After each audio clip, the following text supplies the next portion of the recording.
वो तो बताएंगे, वो तो बाद में बताएंगे। जी जी वो तो आप बोलेंगे, और फिर आपका विश्वास दूसरा टिप्स दीजिए, हम उसका अनुभव कर सके। भोले सच्चिदानंद भगवान की जय। वृंदावन बिहारी लाल की जय। श्री कृष्ण गोविंद हरे मुरारे, हे नाथ नारायण वासुदेव। श्री कृष्ण गोविंद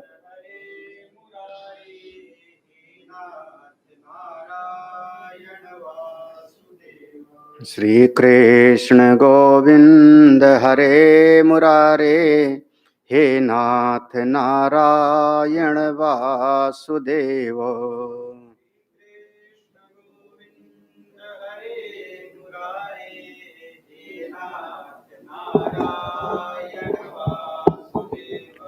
श्री कृष्ण गोविंद हरे मुरारे, हे नाथ नारायण वासुदेव।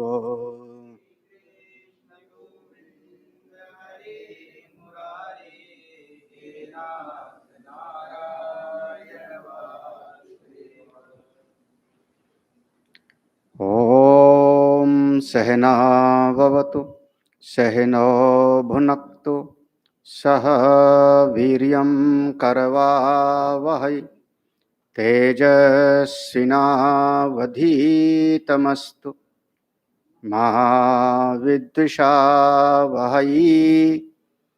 ओम शांति शांति शांति। ओम पार्थाय प्रतिबोधितां भगवतां नारायणेन स्वयं व्यासेन ग्रथितां पुराणमुनिना मध्ये महाभारतम् अद्वैतामृतवर्षिणीं भगवतीम् अष्टादशाध्यायिनीम् अम्ब त्वामनुसन्दधामि भगवत् गीते भवद्वेषिणी। यं ब्रह्मा वरुणेन्द्ररुद्रमरुतः स्तुवन्ति दिव्यैस्तवैः वेदैः साङ्गपदक्रमोपनिषदैः गायन्ति यं सामगाः। ध्यानावस्थिततद्गतेन मनसा पश्यन्ति यं योगिनो यस्यान्तं न विदुषुरासुरगणा देवाय तस्मै नमः।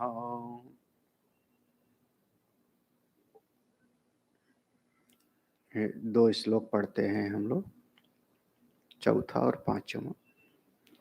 श्री भगवानुवाच मया ततमिदं सर्वं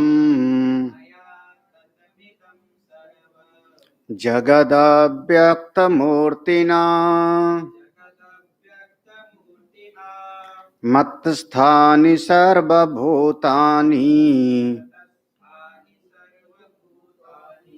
न चाहं तेष्वस्थितः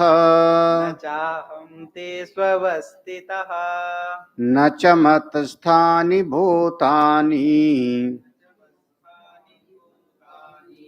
पश्य मे योगमैश्वरम्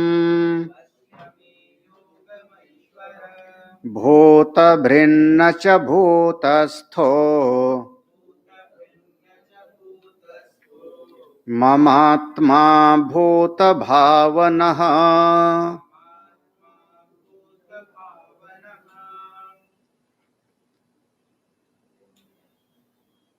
इस अध्यात्म विद्या केंद्र में प्रभु की कृपा से संत जनों को वंदन करते हुए सायंकालीन श्रीमद् भगवद गीता के इस चिंतन मनन में हम लोग 9वें अध्याय का चिंतन कर रहे हैं।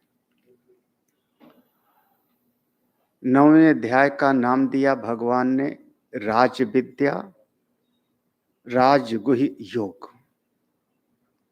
समस्त विद्याओं की राजा है, रहस्यमयी विद्या है। और चूंकि अर्जुन तुम दोष दृष्टि से रहित हो, इसलिए तुमको हम सुना रहे हैं। बिल्कुल इसका फल प्रत्यक्ष होगा, अनुभव होगा इसका, शास्त्र से विरुद्ध नहीं होगा और बहुत आसानी से तुम कर सकते हो। फल नित्य होगा, अव्यय होगा। इस प्रकार से भगवान ने इस ब्रह्म विद्या की स्तुति किया और ये भी कह दिया कि जो लोग इस ब्रह्म विद्या के मार्ग पर नहीं चलते, उनकी अभी इस मार्ग पर उतनी श्रद्धा ही नहीं है।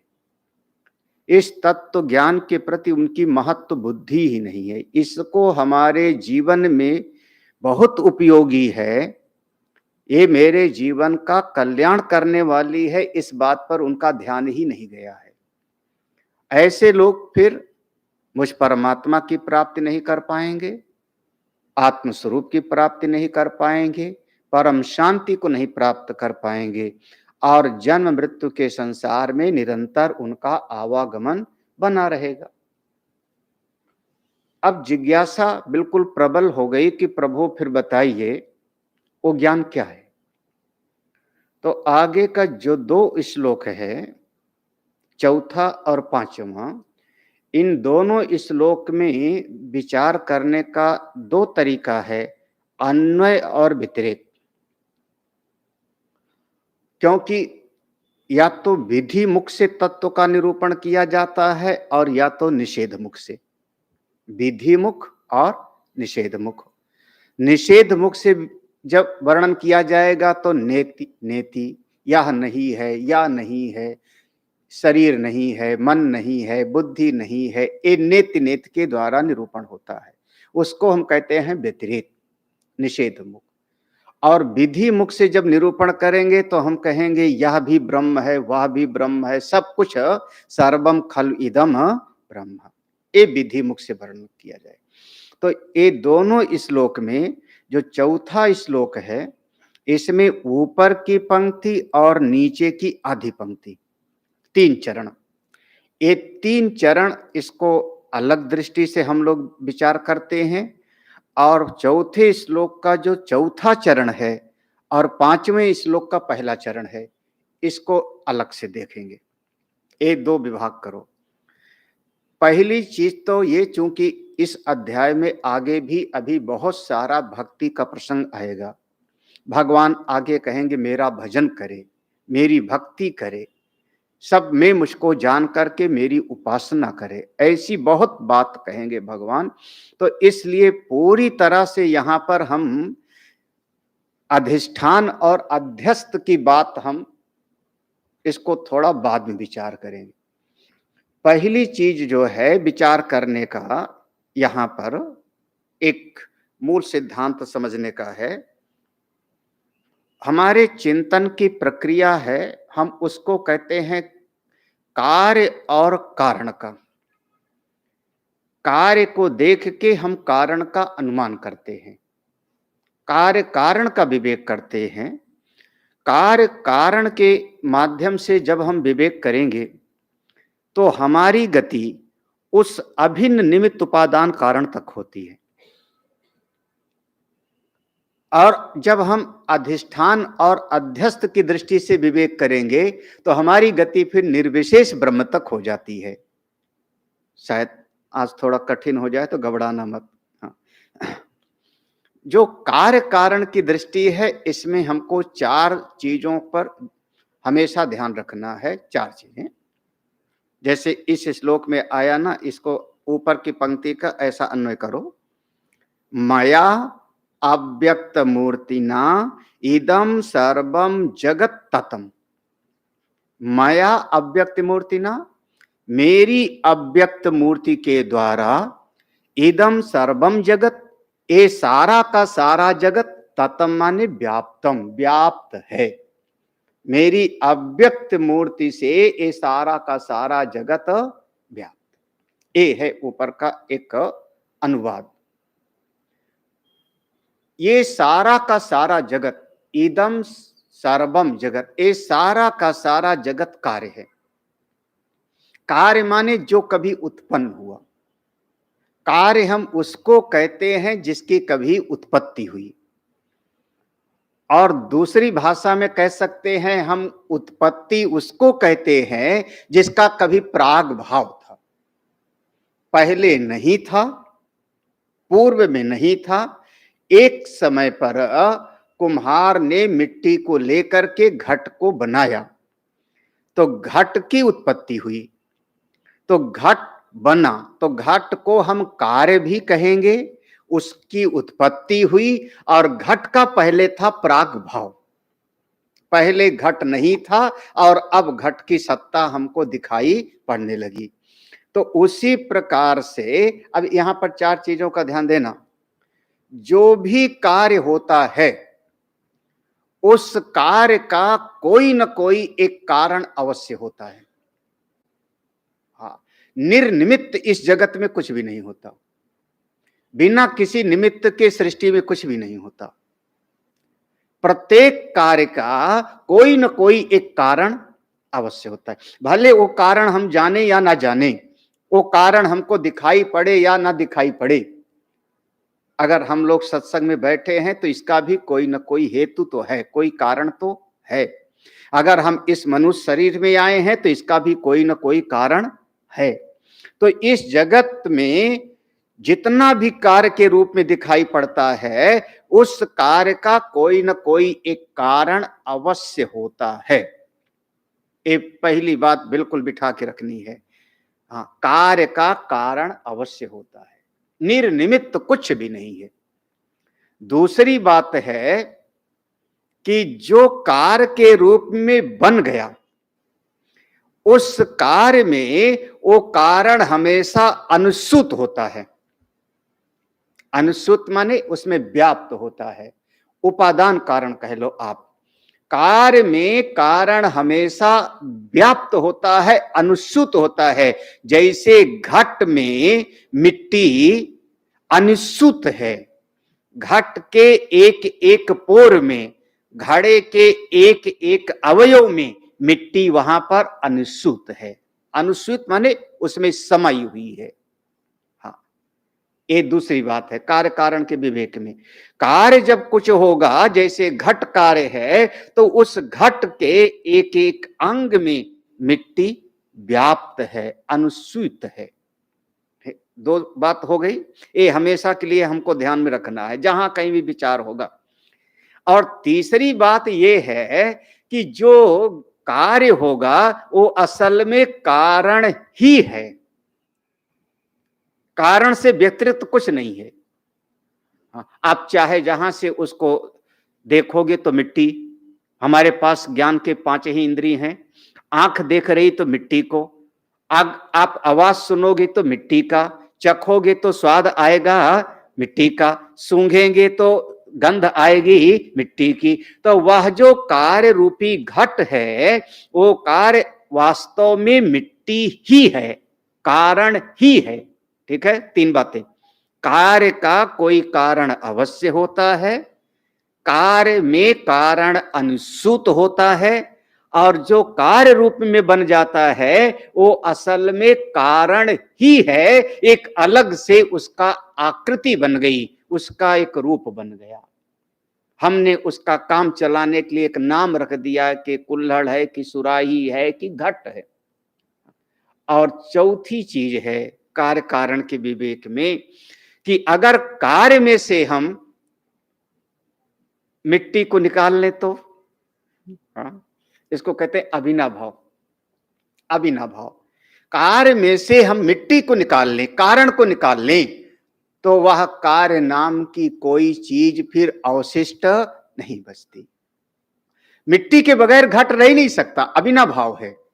अगर घट है तो मिट्टी होगी, हाँ, कार्य है तो वहां पर कारण अवश्य ही है। कारण को निकाल लिया, हमने कह दिया मिट्टी मैं ले लेता हूं, घड़ा ले जाओ, कुछ बचे ही नहीं हाथ में। तो जब कभी भी कार्य कारण का हम विवेक करते हैं तो ये 4 सिद्धांत अपने चित्त में बिठा के रखना है। हाँ, कार्य का एक कारण अवश्य होता है, नंबर एक। दूसरा, कार्य में कारण व्याप्त होता है। तीसरी बात, कार्य कारणमय ही है। और चौथी, कार्य में से कारण को निकाल लें तो कार्य नाम की कोई चीज नहीं। अब दृष्टांत में आप, हमने घट को लिया, आप आभूषण को ले लो, किसी और भी चीज को ले सकते हो। इदम सर्वम जगत, या अब इसको अब यहां पर ले आओ इस श्लोक में। इदम सर्वम जगत, ये जितना का जितना जगत दिखाई पड़ रहा है, एक कार्य है कि नहीं है? एक कार्य है ना, उत्पन्न हुआ, एक कार्य है जगत। इसीलिए इसका नाम गुरुदेव ने जगत, गुरुदेव ने कहा हमारे कि इसमें 3 अक्षर है, जगत। जा माने जायते, जिसकी कभी उत्पत्ति होती है। गा यानी गच्छति, जो चला जाता है। और ता माने तिष्ठति इव, जायते गच्छति तिष्ठति इव, उत्पन्न हुआ, चला जाता है, लेकिन कुछ दिन तक हमको लगता है कि जैसे का तैसा है। तिष्ठति इव, लगता है कि है वैसे, लेकिन असल में वैसे वो है नहीं। इसीलिए इसका नाम दिया जगत। जागात, जायते गच्छति तिष्ठति इव। तो ये सारा का सारा ब्रह्मांड जितना कुछ है, ये सब का सब जगत। इदम सर्वम जगत, सर्वम माने ब्रह्मलोक से लेकर के एक चींटी पर्यंत जितना ये जगत है पंचभौतिक, ये सारा का सारा जगत कार्य है। अब उस शब्द में ले आओ, कार्य है, तो इसका कोई ना कोई कारण तो अवश्य होगा, क्योंकि कार्य का कोई ना कोई कारण होता है।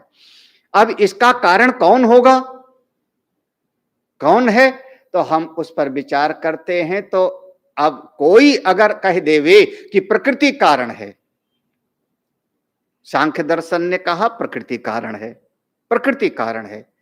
हमने कहा प्रकृति तो जड़ है, और जड़ वस्तु में इतना विवेक नहीं होता कि इतना सारी चीज को सुव्यवस्थित तो बनाए और चलावे। और कोई अगर कह दे कि नहीं वो परमेश्वर है, हम कहेंगे परमेश्वर चेतन है। चेतन में, चेतन के अंतर्गत कोई परिणाम हो नहीं सकता। दोनों बातें हैं। जड़ वस्तु अपने आप कोई कार्य कर नहीं सकती, और चेतन में परिणाम हो नहीं सकता। तो हमने कहा कि वह तत्व एक ऐसी सत्ता है जो चेतन भी है और जड़ भी है, वह निमित्त कारण भी है और उपादान कारण भी है। तो नाम देते हैं अभिन्न निमित्त उपादान कारण। ठीक है ना, ये शब्द हाँ बहुत सुना है, अभिन्न निमित्त उपादान कारण। जैसे घट की उत्पत्ति में मिट्टी है उपादान कारण, और कुम्हार है उसका निमित्त कारण। तो वहां अलग अलग है, लेकिन इस सृष्टि की रचना में ये जगत जो कार्य है, इसके लिए एक सत्ता है जो निमित्त कारण भी है और उपादान कारण भी है, और उसी से ये सारा का सारा जगत उत्पन्न हुआ। तो देखो, अब दृष्टांत में मुंडक श्रुति आएगी। कैसे? यथोर्णनाभि सृजते गृह्णते च, जैसे मकड़ी, वहां पर दृष्टांत दिया, मकड़ी अपने भीतर से जाला निकालती है और बना लेती है। जैसे हम चेतन हैं तो हमारे शरीर में अनेक अनेक रोएं और नाखून हमारे बढ़ते हैं। जैसे पृथ्वी मां से तमाम वनस्पतियां प्रकट होती हैं, वहां ये 3 दृष्टांत दिया। ये दृष्टांत इस जगत को समझाने के लिए, जगत कार्य है और इसका एक कारण है। वो कारण निमित्त कारण भी है, उपादान कारण भी है। वो प्रकृति का स्वामी है, तो उसी को हम कह देते हैं ईश्वर। अभिन्न निमित्त उपादान कारण को अब सीधा, अब यहां पर ब्रह्म मत बोलिए। हाँ, यहां पर हमने कहा भगवान, भगवान अथवा ईश्वर, ये सारे जगत के कारण वो हैं, सारा जगत कार्य। ठीक है, यहां तक। अब दूसरी बात ले आओ, फिर दूसरी बात को अब यहां पर लागू करो। हमने कहा था कि कारण कार्य में अनुसूत होता है। जैसे घट में मिट्टी व्याप्त है, जैसे आभूषण में स्वर्ण व्याप्त है, तो ये सारा जगत अगर कार्य है तो इसमें यो जो कारण है उसको अनुसूत होना चाहिए ना, व्याप्त होना चाहिए। जैसे आभूषण में स्वर्ण व्याप्त है तो इस सारी सृष्टि में उस परमेश्वर को व्याप्त होना चाहिए ना। अब भले हमको समझ में ना आवे, हमको दिखाई ना पड़े, लेकिन चिंतन की कसौटी पर तो यही है कि जगत कार्य है तो इसमें वो परमेश्वर कण कण में वो अनुसूत है। सर्वम खलविदम ब्रह्म, हाँ, ये सब का सब वही है। हाँ, अच्छा दूसरी बात, फिर और आगे बढ़ते हैं। तो हमने वहां घट के विषय में कहा था, वह जो घट रूपी कार्य है वो असल में कारण ही है। तो इस जगत में जितना हमको दिखाई पड़ रहा है वो सब जगत रूपी कार्य का कारण वो है ईश्वर। इस जगत रूपी कार्य में वो कारण कण कण में अनुसूत है। और तीसरी बात वहां पर कहा था ना, वो जो घट रूपी कार्य है वो असल में कारण रूप ही है। हम पांचों इंद्रियों से अगर उसका ग्रहण करेंगे तो वहां मिट्टी ही ग्रहण होती है। उसी प्रकार से सारा का सारा ब्रह्मांड ईश्वर ही है। ठीक है, उसके अलावा और क्या है? हाँ, सिया राम मैं सब जग जानी, करौ प्रणाम जोर जुग पानी। हाँ, सारा जगत तो वही है। अब हमारा विवेक नहीं जगा है, हमारी बुद्धि उतनी सूक्ष्म बात को नहीं ग्रहण कर पाती। हम नाम रूप में हमारी चित्त वृत्ति जाके अटक जाती है और उसमें हे उपादेय में ये हमको प्राप्त करना है, इससे बचना है, उसमें हम फंस जाते हैं। अन्यथा ये सारा का सारा जगत, इदम सर्वम जगत, ये पूरा का पूरा जगत वह ईश्वर का ही विराट स्वरूप है, उसी का प्रकट स्वरूप है। अच्छा चौथी चीज और लगा लें, यहाँ कार्य में से कारण को निकाल लें, घट में से मिट्टी को निकाल दें तो क्या बचेगा फिर? हाँ? तो ये इदम सर्वम जगत, ये जितना कुछ जगत दिखाई पड़ रहा है, अगर इसमें से उस ईश्वरी सत्ता को हम बाहर कर दें, परमात्म सत्ता को बाहर कर दें, तो फिर बचता क्या है? फिर क्या बचेगा? फिर तो कुछ रहा ही नहीं। हाँ, वह जो परमेश्वर का स्वरूप है। अब यहां पर चूंकि यहां पर जगत की बात आ रही है, इदम सर्वम जगत, तो ये सविशेष ब्रह्म का ही वर्णन है, सोपाधिक ब्रह्म का वर्णन है, ईश्वर का ही निरूपण हो रहा है यहाँ पे। हाँ, इसीलिए हमने यहाँ पर दो भेद किया। आगे आगे वाला प्रसंग वो निरुपाधिक में चला जाएगा, लेकिन ये जो ऊपर की पंक्ति है और नीचे का आधा, ये सोपाधिक ब्रह्म का वर्णन है। वह जो अभिन्न निमित्त उपादान कारण जगत का जो ईश्वर है, वह ईश्वर आंखों से दिखाई नहीं पड़ता। आंखों से दिखाई तो ये नाम रूप पड़ता है। उस ईश्वर को हम चाहें कि छू ले में, तो हाथों से छुआ नहीं जा सकता।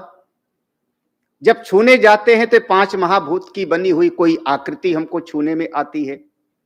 तो ये सारा का सारा जगत जितना है ये है व्यक्त, और इसका जो कारण है वो है अव्यक्त। माया अव्यक्त मूर्तिना इदम सर्वम जगत ततम। मैं कौन हूं? अब यहां पर ये हमारे भगवान ने श्रीमद् भगवद गीता में दो प्रकार से जो है हमने पढ़ा होगा सबने, अस्मद और युष्मद। इसका रूप तो पढ़ा होगा ना। अस्मद का रूप चलता है अहम आवाम वयम, माम आवाम अस्मान, मया आवाभ्याम अस्मान। तो उसमें इसमें जितने शब्द बनते हैं एक वचन में, लगभग सभी का प्रयोग भगवान ने गीता में किया है। अहम शब्द बार बार आएगा, माम शब्द बार बार आएगा, माया शब्द बार बार आएगा, माया शब्द बार बार, मत शब्द बार बार आएगा। हाँ, भगवान इसका बहुत प्रयोग, मई शब्द, हाँ, मई शब्द, मई एव मन आधस्व, मई बुद्धिम, मई शब्द अनेक बार आएगा। भगवान बार बार कहते हैं जो मैं हूं, मैं कौन, इस सारे जगत का अभिन्न निमित्त उपादान कारण, मैं ईश्वर, मैं भगवान, जो मैं हूं, मेरी वह अव्यक्त मूर्ति है। हम यहां पर बिल्कुल निरुपाधिक दृष्टि से नहीं ले रहे हैं, यहां पर हम सविशेष ब्रह्म को ही ले रहे हैं, सोपाधिक ब्रह्म को ही हम ले रहे हैं। कौन? माया उपहित चेतन, जिसको हम लोग बार बार कहते हैं प्रकृति का स्वामी, माया उपहित चेतन। क्योंकि सारे जगत की उत्पत्ति करने वाला वही, सारे जगत को स्थित करने वाला वही, और सारे जगत को अपने में लीन कर लेने वाला भी वही। पूर्व में 7वें अध्याय में भगवान ने जब ये प्रसंग कहा था तो वहां पर भगवान ने एक शब्द प्रयोग किया था, मेरी 2 प्रकार की प्रकृति है, एक अपरा और एक परा। जो जीव बन के है वो परा प्रकृति है और 8 ये हमारी अपरा प्रकृति है। लेकिन बाद में एक पंक्ति में भगवान कह दिया, अहम कृष्णस्य जगतः प्रभवः प्रलयस्तथा, मैं इस समूचे जगत का, देखो अहम कृष्ण से, मैं कौन हूं, इस सारे ब्रह्मांड का उत्पत्ति करने वाला, स्थिति करने वाला और सबको अपने में समा लेने वाला, मैं वो ईश्वर हूं, मैं वो ईश्वर हूं। तो वो परमेश्वर कहते हैं माया अव्यक्त, अब इस श्लोक पर ध्यान दे देना, माया अव्यक्त मूर्तिना, हम ऐसा अन्वय कर रहे हैं, माया अव्यक्त मूर्तिना, मेरी अव्यक्त मूर्ति के द्वारा, कौन? ईश्वर तत्व के द्वारा, जग इदम सर्वम जगत, ये जितना जगत दिखाई पड़ रहा है सबका सब, ततम माने सबका सब व्याप्त है, क्योंकि सारा जगत कार्य है और सबका मैं अभिन्न निमित्त उपादान कारण हूं। तो ये सारा का सारा जगत मुझसे बना, मुझ में स्थित है, मुझसे चल रहा है, मेरे बगैर जगत की स्थिति हो नहीं सकती। ठीक ऊपर की पंक्ति का अर्थ, हाँ हाँ, कोई इसमें हाँ संशय तो नहीं, ऊपर की पंक्ति में ना। अब एक बात और, नीचे की पंक्ति में आते हैं, मतस्थानी भूतानी, देखो मतस्थानी भूतानी, ये सारा का सारा जगत जितना है, जितना कुछ ये सृष्टि है, ये सब का सब मतस्थानी, मतस्थानी माने हाँ सब में मैं हूं, ये तो ऊपर की पंक्ति में कह दिया भगवान ने। मतस्थानी सब मुझ में ही है, मतस्थानी सर्वभूतानी, सारा का सारा जितना कुछ यहां पर दिखाई पड़ रहा है वो सब का सब मुझ में ही है, मुझ में ही है और कहीं और नहीं है। अब हम इसको कह दें तो अब थोड़ा सा आपको 6ठे अध्याय का 2-3 श्लोक को चित्त में ले आओ, 30वां, 29वां, 30वां और 32वां, देखो वहां से आप इसको लगा लो। हाँ अब तत्व ज्ञान को प्राप्त करना है, हाँ अभी बढ़िया बात पूछी है। हाँ अब एक शब्द कहें कि वो ज्ञान की दृष्टि क्या है, तत्व ज्ञान का अनुभव कैसे होगा, तो हम कह सकते हैं 3 शब्द में हम प्रयोग कर सकते हैं।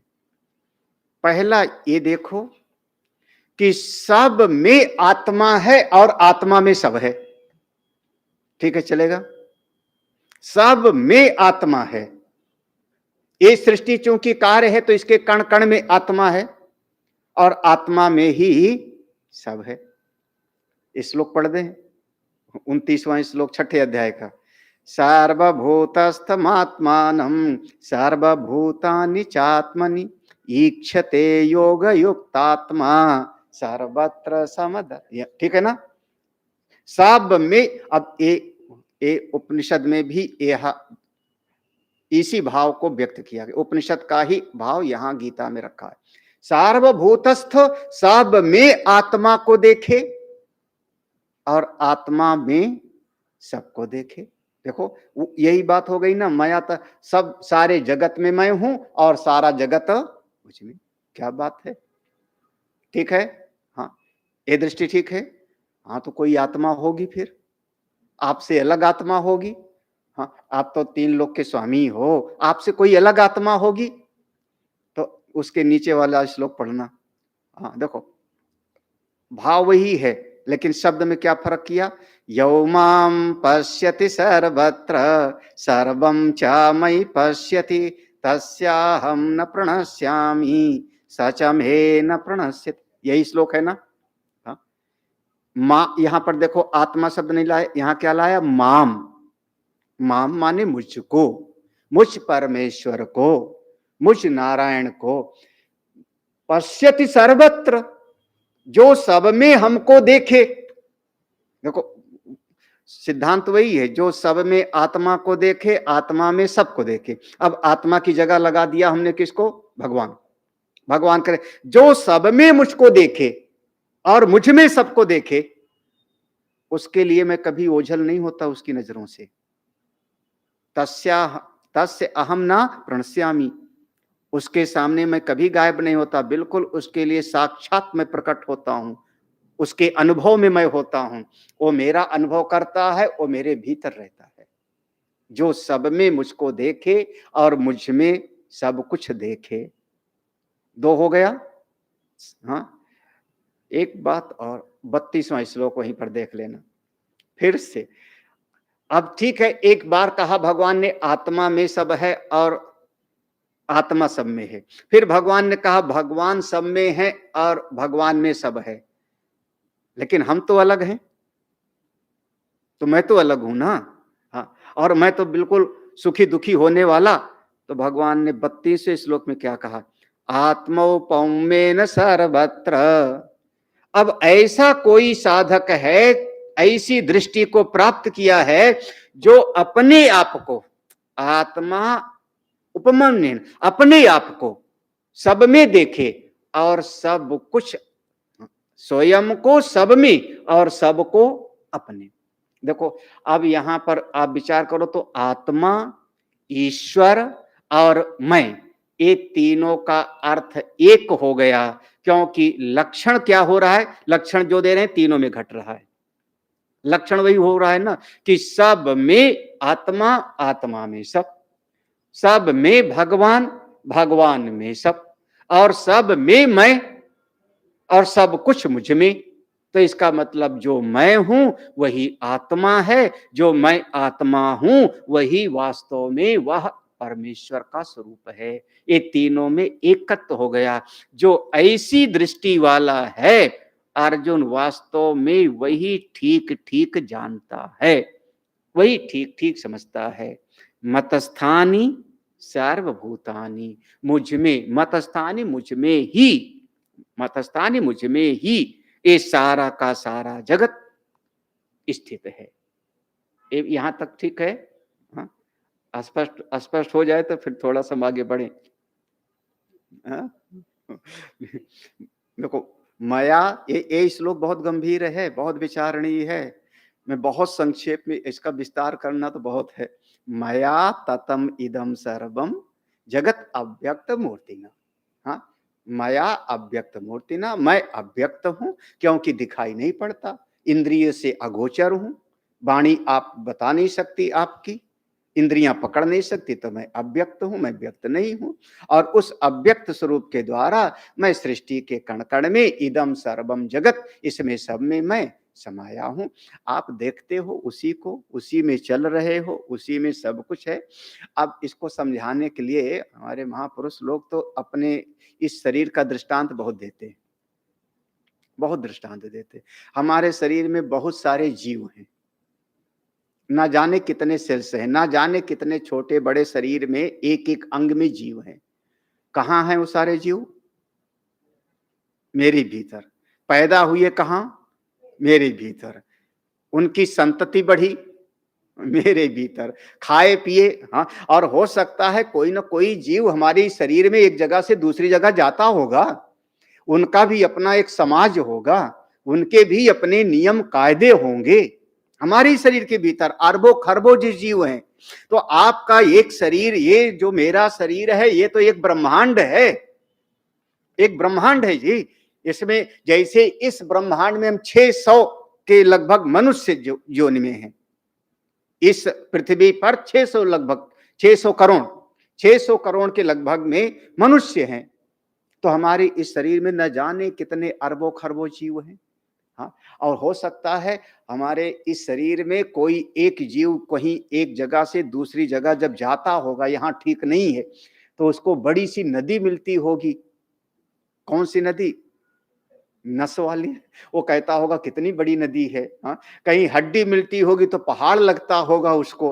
बस ऐसे परमात्मा का सारा स्वरूप है। अब खुली आंख से देखो और आनंद लो।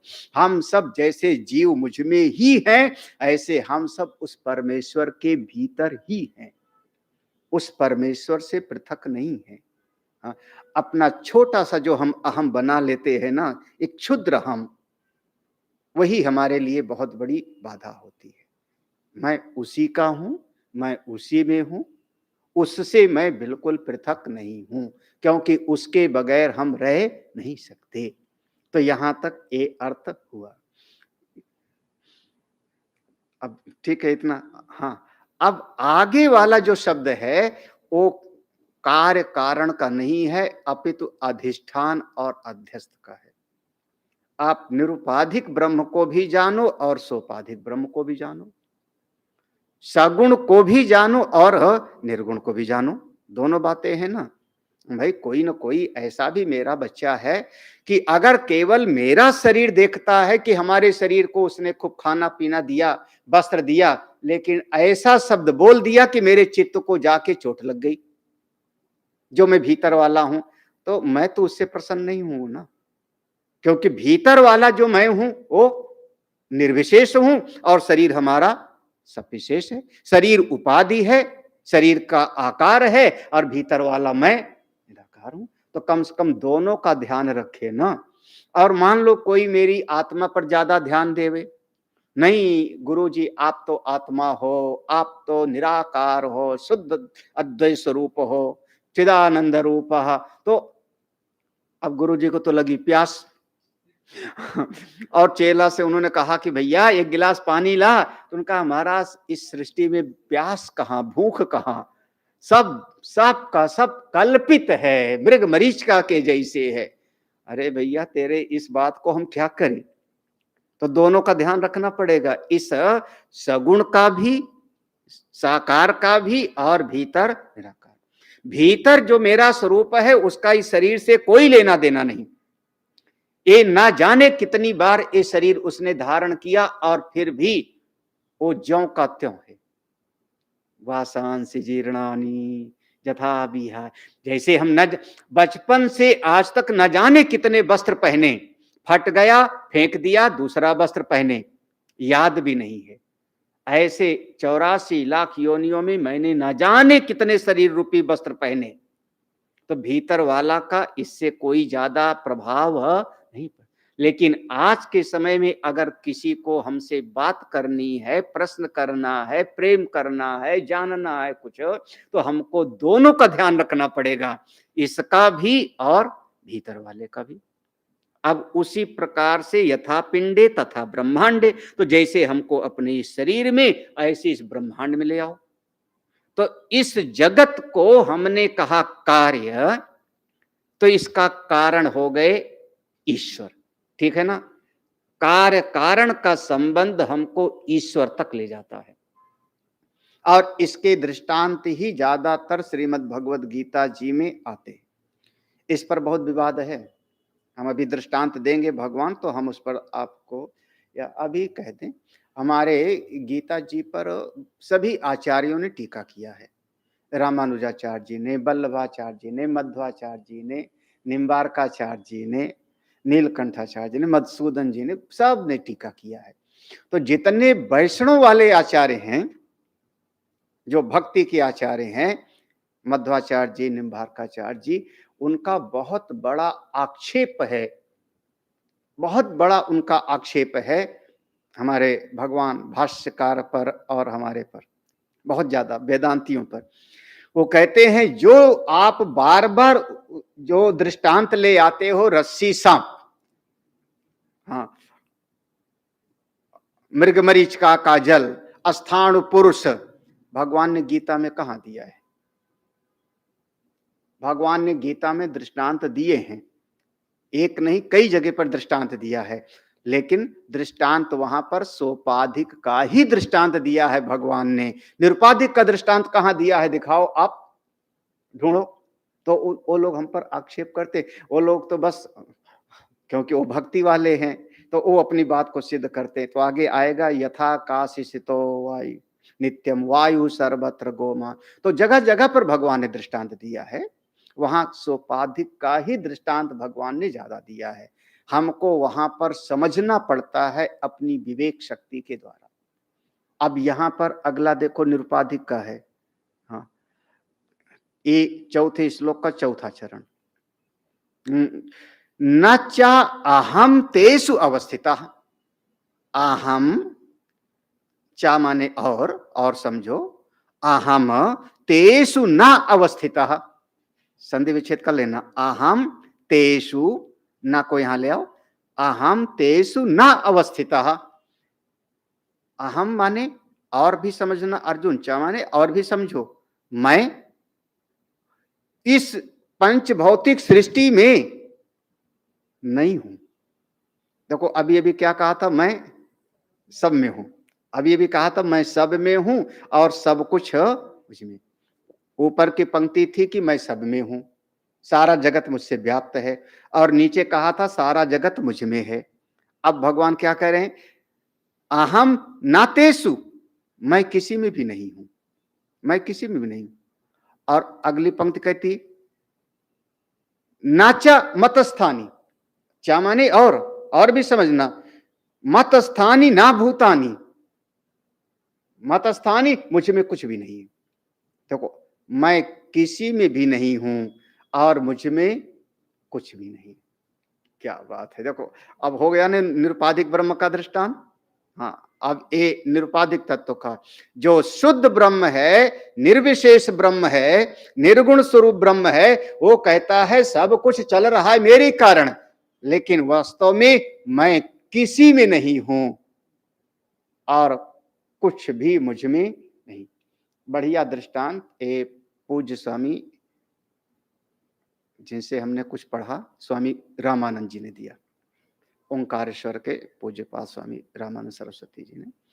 तो उनका दृष्टांत बहुत अच्छा लगा, वो चित्त में बैठ गई बात। कभी कभी कोई बात चित्त में बैठ जाती है, किसी भी आचार्य से सुनते हैं तो उन्होंने कहा जैसे किसी गांव में एक कोई पिता पुत्र हैं, तो जो बच्चा है उसने कभी सिनेमा नहीं देखा था, बच्चे ने कभी सिनेमा नहीं देखा था, सुनता था कि शहर में एक सिनेमा घर होता है, उसमें सिनेमा दिखाई पड़ता है, वहां एक पर्दा होता है, बिल्कुल सफेद पर्दा होता है, साफ साफ पर्दा होता है, और उस पर्दे पर सिनेमा दिखाई पड़ता है। वो पर्दे के बारे में सुना था उसने। किसी दिन उसने जिद किया अपने पिता से कि हमको चल करके वह पिक्चर दिखा लाओ। पिताजी उसको लेके शहर आए। जब शहर आए तो संयोग की बात की थोड़ा देर हो गई थी और वो पिक्चर शुरू हो गई थी, शो शुरू हो गया था।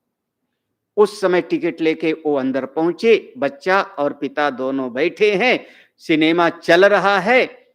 अब वो बच्चा बार बार पिताजी से पूछता है, ये उन्हीं का दिया हुआ दृष्टांत है। बच्चा बार बार पूछता है, पिताजी पर्दा कहाँ है, पर्दा कहाँ है? हमने सुना था कि पर्दा होता है, पर्दा कहाँ? यहाँ हाथी दिख रहा है, यहाँ घोड़ा दिख रहा है, यहाँ पर नदियां दिख रही हैं, यहाँ पर तमाम तरह का दृश्य दिखाई पड़ रहा है, युद्ध का मैदान दिखाई पड़ रहा है, प्रेम करते दिखाई पड़ रहे हैं, लड़ाई झगड़ा करते दिखाई पड़ रहे हैं, पर्दा कहाँ है? अब जब तक वो पिक्चर चलती रहे कैसे दिखाया जावे, कैसे बताया जावे? हाँ, पिक्चर बंद हो जावे तब तो पर्दा को समझाने में आसान हो जाएगी, यही ना? पिक्चर बंद हो जावे तो पर्दे को दिखाना, बेटा देखो ये सफेद सफेद पर्दा है, लेकिन जब तक पिक्चर चल रही तब तक कैसे समझाया जावे? ये संसार का जो पिक्चर है चल रही है।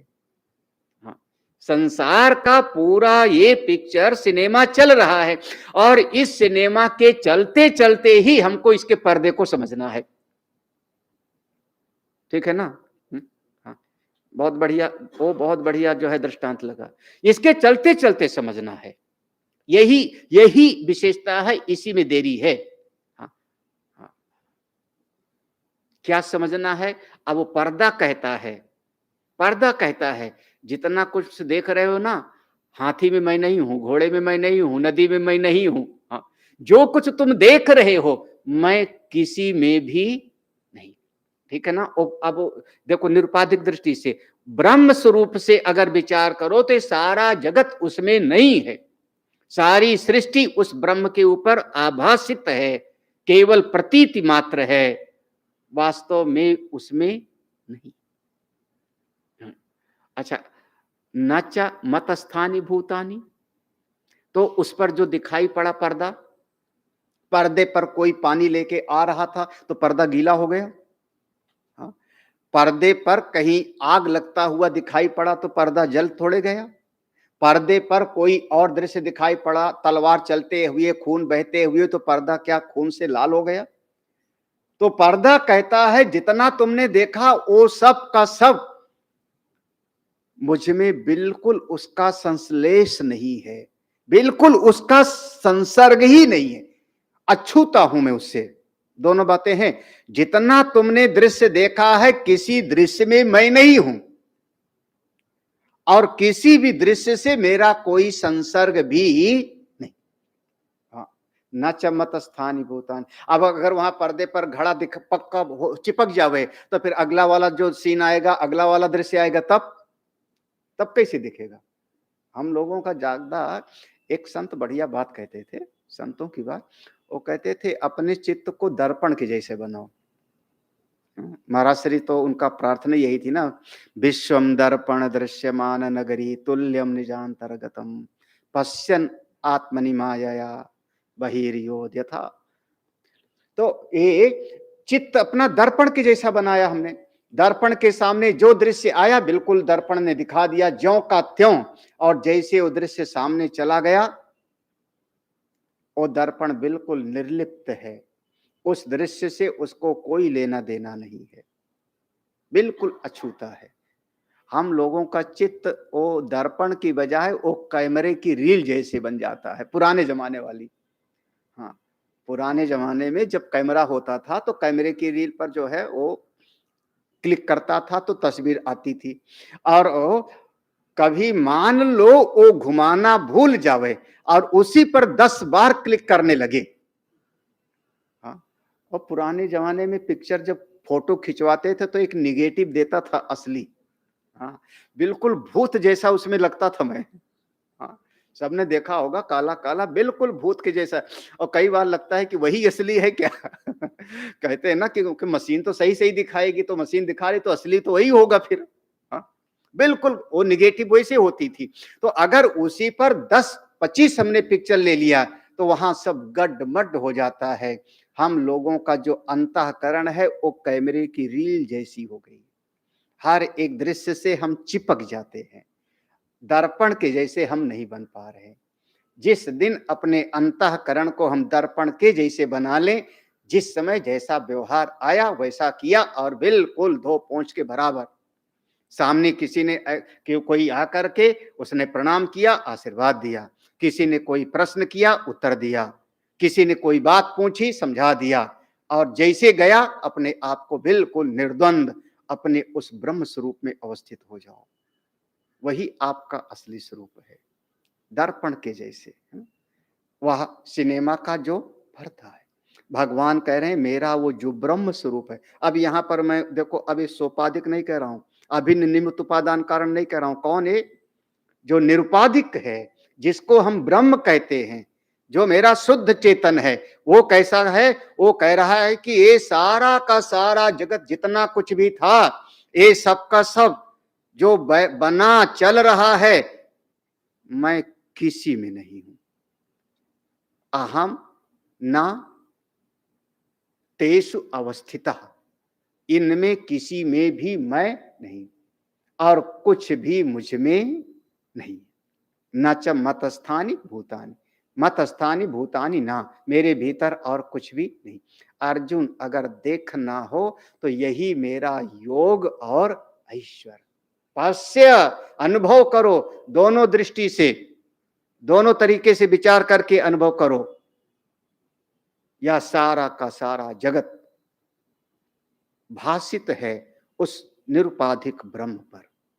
यही योग, योग माने भगवान भास्कर ने यहाँ योग का जो उसका अर्थ किया, उन्होंने कहा घटनम युक्तिम घटनम मेमम, आत्मा का यथार्थ स्वरूप, अपने आप का जो यथार्थ स्वरूप है, आत्मनो याथात्म्यम, जो अपने असली स्वरूप का है, उसको देखो। यही इसका ऐश्वर्य है, यही इसका योग है कि वो सब में रहता हुआ भी सबसे बिल्कुल निर्लिप्त है। तो दोनों दृष्टि से विचार करो, कार्य कारण की दृष्टि से और अधिष्ठान और अध्यस्त।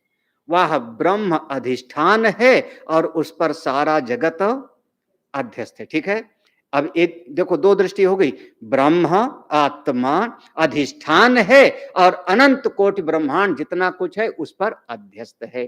तो अध्यस्त से अधिष्ठान पर कोई प्रभाव नहीं पड़ता, कोई उसका संसर्ग नहीं होता। और दूसरी दृष्टि कौन, इसको ऐसा समझ लो, जो हम अपनी साधना के भीतर लाने का प्रयास करें तो हमारे जीवन में दो भाव है, एक व्यवहार और एक बोध। अब इसको कह भी देते हैं व्यवहारिक सत्ता और पारमार्थिक सत्ता, ऐसा भेद करके बताएंगे, व्यवहारिक सत्ता, पारमार्थिक सत्ता, व्यवहार और बोध। तो जिस समय हम व्यवहार जगत में आते हैं उस समय हमको कार्य कारण का विचार कर लेना चाहिए। उस समय ईश्वर पर मेरा दृढ़ विश्वास होना चाहिए, क्योंकि शरीर तो है ना, शरीर ना होता तो हम यहाँ चल के कैसे आते, शरीर ना होता तो हम यहाँ बैठ के सुनते कैसे, कान ना होता तो सुनते कैसे, उंगली ना होती तो माला कैसे जपते। तो व्यवहारिक सत्ता में तो शरीर है ना, तो व्यवहारिक सत्ता में अगर शरीर है, कार्य है, तो समष्टि भी है इसकी, वह ईश्वर भी है। यह जो जीव है ईश्वर की उपासना करे, क्योंकि व्यष्टि समष्टि की उपासना करे, व्यष्टि समष्टि से अपने चित्त को जोड़ के रखे। आप समष्टि भाव के साथ जी करके देखो, तो व्यवहार में कार्य कारण, लेकिन बोध में, जिस समय ध्यान में बैठे, जिस समय तत्व चिंतन में अपनी निष्ठा में जाना हो, तब उस समय सारा जगत अध्यस्त है और मैं तो सारे जगत का अधिष्ठान स्वरूप हूं। इस भाव के साथ अपने स्वरूप में स्थित हो जाएं। क्या बढ़िया। फिलहाल आज यहीं पर विश्राम देना चाहते हैं, आगे की बात जो है कल। मेरा बहुत सारा आशीर्वाद है, आज दादाजी ने कहा आपका जन्मदिन है। हाँ, प्रभु करें खूब सत्संग सुनिए, खूब भगवान का भजन करिए, मेरा बहुत सा आशीर्वाद है। खुश रहिए। हाँ, कार्य कारण में याद है, कार्य का एक कारण अवश्य होता है, याद रहेगा ये चार चीजें। कार्य का कोई कारण अवश्य होता है, निर्निमित्त कुछ नहीं होता, अकारण कुछ नहीं होता। कार्य जब बन जाता है तो उसमें कारण अनुसूत होता है। हमारा शब्द अनुसूत है, उसको आप कह लो व्याप्त होता है। कार्य जो बना वो असल में कारण ही है। अब कई बार जैसे चीनी का खिलौना आदि का दृष्टांत देते हैं, अब दृष्टांत में आप लोग समझ लो, और कार्य में से कारण को निकाल लिया जाए तो कार्य नाम की चीज कुछ बचती नहीं। घट में से मिट्टी को निकाल लिया तो कुछ, तो ये जगत अगर कार्य है तो इसका कोई न कोई कारण है। कौन? हमने कहा वही अभिन्न निमित्त उपादान कारण ईश्वर हैं, वो प्रभु हैं, वो मेरे स्वामी हैं। और अगर दृष्टि समझदार हो गई तो सारा जगत जितना है ये सब उन्हीं का स्वरूप है। हाँ, उन्हीं का स्वरूप है। अगर उनको किनारे कर दिया जाए तो जगत नाम की कोई चीज ही नहीं रह सकती। तो दृष्टि वही है, याद रहे, सब में आत्मा और आत्मा में सब। मैंने श्लोक भी दिखा दिया, हाँ, याद रहेंगे ना श्लोक कहाँ कहाँ। हाँ, सब में भगवान, भगवान में सब, और सब में मैं हूं, बस मुक्त हो जाओ और क्या। आप सभी को आशीर्वाद देते हुए, साधुवाद देते हुए आज का सत्संग यहाँ विश्राम। ओम पूर्णमदः पूर्णमिदं पूर्णात् पूर्णमुदच्यते पूर्णस्य पूर्णमादाय पूर्णमेवावशिष्यते। ओम शांति शांति शांति। हरि ओम। श्री गुरुभ्यो नमः। हरि ओम।